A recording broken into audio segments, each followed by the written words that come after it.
Sinesearch ko muna yung niche plus deliquation. So, di ba may lalabas yan? Ayan. Sponsored yan. So, ibig sabihin, nagra-run sila ng ads sa Google. That means, meron silang pambayad ng ads. Kunwari, itong si Momo New York. Puntahan natin. So, ayan siya, di ba? Yan. Mukhang maganda naman and I think goods naman to. Then, kukunin mo lang yung kanyang pinaka-domain. Ayan, yung naka-highlight. Wala yung HTTPS, ganun.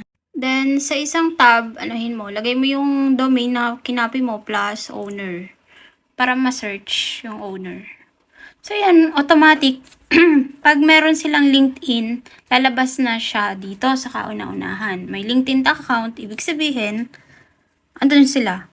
So, kiklik ko lang yan, and yan.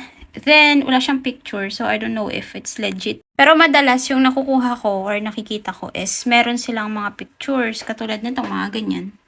Yan, ito pang kagandahan dito. Kunwari, nag-search ka ng isang founder dito, yung also viewed, puro founder din, tsaka owner, CEO, mga ganyan. So, pwede mo silang i-connect din. So, that's the time na magko-connect ka. And maglalagay ako ng note. Simple connection request lang. Yun. Then, chika-chika na kami mga after ilang araw, ganun. Then, follow up.